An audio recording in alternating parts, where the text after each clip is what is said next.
Pabrik tahu itu tampak menjulang di malam hari. Asap mengepul dengan firasat buruk ke langit. Desa itu membisikkan peringatan. Penduduknya menghindari bayangan pabrik yang menakutkan. Danu berjaga di dapur uap. Jam menunjukkan pukul 1 pagi. Udara terasa berat dengan aroma uap dan bau logam yang menyengat dari mesin-mesin. Tiba-tiba, Danu mencium bau amis seperti darah kering. Lalu mendengar suara wanita menangis.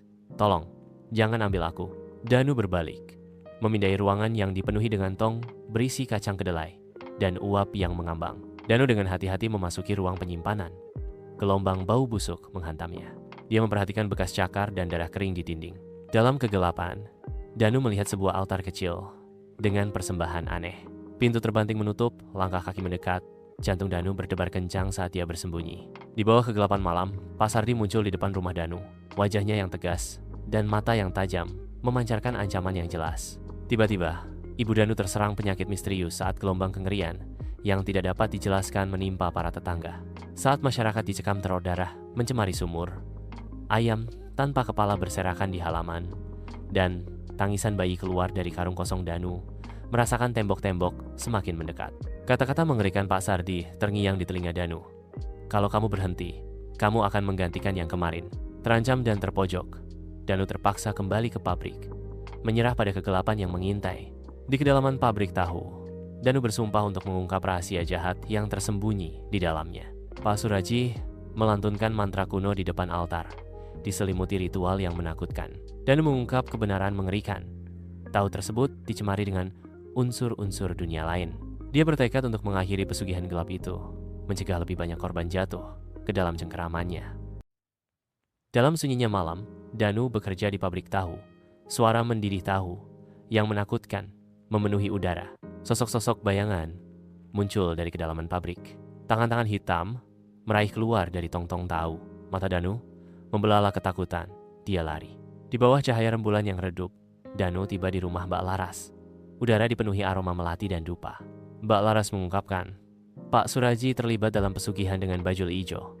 Satu-satunya cara untuk menghentikannya adalah dengan ritual menggunakan darah keturunan Suraji sendiri untuk memutuskan perjanjian tersebut. Di jantung pabrik tahu, Danu dan Mbak Laras menghadapi kekuatan gaib, berhadapan dengan Pak Suraji saat wujudnya mulai menghilang. Cerobong asap pabrik bergema dengan teriakan saat Danu dan Mbak Laras melawan sihir gelap yang mendekat, menyelesaikan ritual mereka. Bertahun-tahun kemudian, Danu mengasingkan diri di dekat sawah. Tempat malam membawa aroma tanah lembab dan melati yang jauh. Seorang gadis muda, Raras, tiba. Kata-katanya memecah keheningan malam. "Saya cucu dari istri Pak Suraji." Saya mendengar suara-suara itu lagi. Danu mengerti warisan kelam itu berlanjut.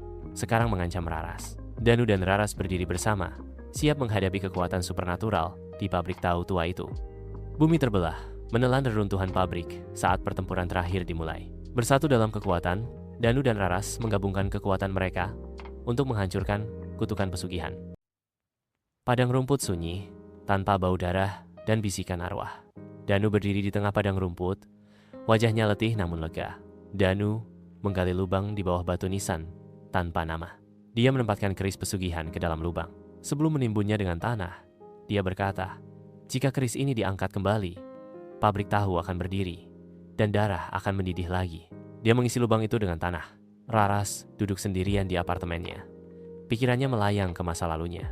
Tiba-tiba, suara tahu mendidih samar terdengar, membuatnya menoleh dengan panik. Dengan ketakutan, Raras memeluk dirinya sendiri, menyadari bahwa dia tidak bisa melarikan diri dari kutukan itu. Di dalam pabrik tahu yang ramai, ayah Raras bekerja tanpa lelah di tengah kekacauan. Tiba-tiba, sebuah teriakan menembus udara, diikuti oleh kekacauan total. Ayah Raras berdiri membeku, tatapan kosong di matanya, menggenggam keris pesugihan saat darah berceceran di sekelilingnya. Desa Cikuray berada dalam keheningan yang meresahkan. 3 bulan setelah Raras menghilang, kicau burung memenuhi udara. Sebuah kontras yang mencolok dengan suara-suara menakutkan dari masa lalu. Seorang anak bermain dengan polos di tepi sungai, tidak menyadari kegelapan yang mengintai. Desa itu memancarkan kedamaian, namun udaranya bergetar dengan ketegangan yang tak terucapkan. Raras duduk di tengah lautan buku dan kertas. Fokusnya tak tergoyahkan, meskipun dia merasa lelah. Sebuah amplop anonim muncul secara misterius, mengganggu ketenangan malam. Di dalam, Sebuah foto memperlihatkan pabrik tahu yang telah dipugar. Cerobong asapnya mengepulkan asap. Sebuah pesan mengerikan bergema di benaknya. Kami masih lapar. Kau adalah penerus. Datanglah, atau kami datang padamu. Tubuh Raras bergetar ketakutan. Dalam mimpi, Raras berjalan ke pabrik tahu yang gelap dan lembab. Udara dipenuhi dengan bau busuk. Tangisan anak-anak bergema melalui bayang-bayang. Suara mereka menjadi paduan suara keputusasaan yang menghantui. Suara ayahnya berbisik dengan nada mengancam. Lanjutkan warisan ini, atau jadilah tumbal berikutnya. Lantai pabrik licin oleh campuran mengerikan antara darah dan tahu busuk. Setiap langkah adalah penurunan berbahaya menuju kegilaan. Dia mencoba melarikan diri, tetapi selalu kembali ke pusat pabrik yang mengerikan, terperangkap dalam lingkaran teror tanpa akhir.